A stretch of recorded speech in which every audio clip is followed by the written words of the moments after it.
Kosa Mburukenge katika msafara huu wa mamba ambayo ziko mbele.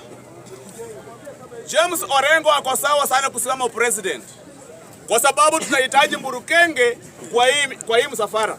Ndio ikifika mahali wakati tunasoma at least tunaona jina ya Orengo pale mbele. Na hii si mara ya kwanza Orengo kuwa Mburukenge katika msafara wa mamba. 2002 bado alisimama akakuwa Mburukenge.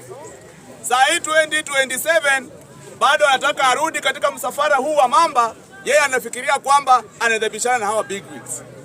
Mr. Speaker, saa hii venye tunajua Kenya hii tuko na wanaume wawili ambao wanaenda kusema president Kenya hii, na kama si hao basi hao wengine wote basi ni Mburukenge. Mwanaume wa kwanza anaitwa William Samoei Arap Ruto ambaye kushindwa ni ngumu.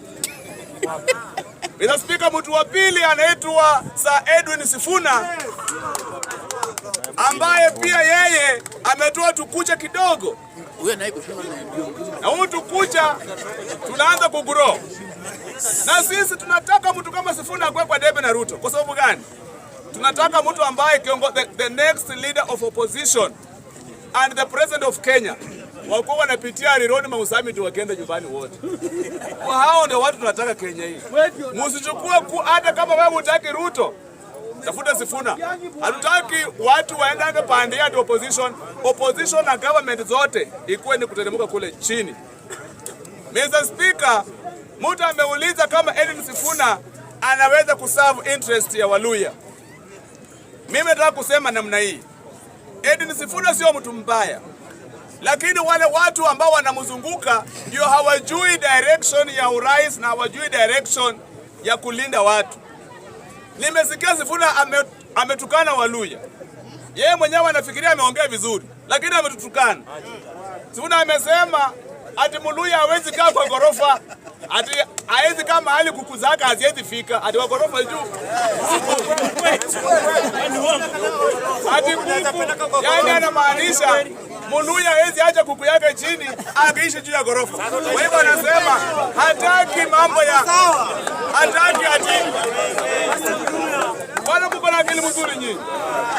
Kwa hivyo kwa upande mwingine mimi kivyangu Sifuna ametutukana.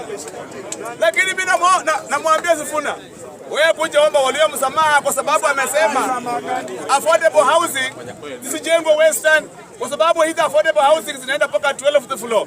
Hadi watu wa Western hawawezi kaa 12th floor na kuku yake inakaa first floor hapa chini. So hadi lazima akae na kuku chini. Hiyo ni matusi ya matusi. Lakini mimi nakwambia Sifuna, wale watu ambao wanakuzunguka ndio wanaweza kukuharibia mahesabu za kuwa rais wa Kenya hii. Mimi nataka niangalie kabisa jamii yetu ya Mrembe. Angalia Rigathi Gachagua. Rigathi Gachagua hakuwa anaelewana na Uhuru Kenyatta. Lakini wakati interest ya Mkikuyu ilipofika, alienda kukaa na Uhuru Kenyatta wakaongea mambo ya Mkikuyu. Ameangalia juzi vizuri.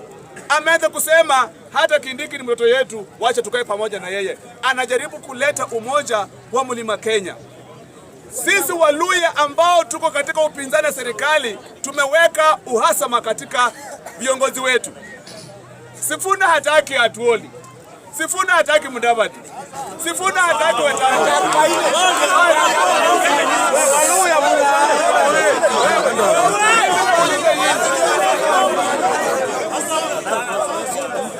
Mimi nataka niwaambie Sifuna, we cannot talk about Luya unity kama tunatenga hawa watu.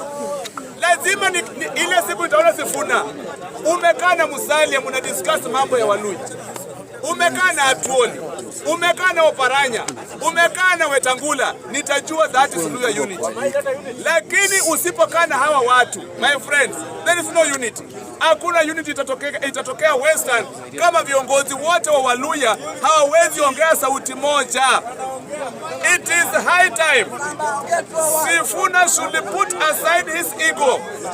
Sifuna should put aside his friends who don't want Luya unity.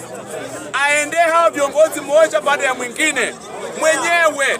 And by doing that, he will have demonstrated the better way of forming a Luya unity initiative. Thank you, Mr. Speaker.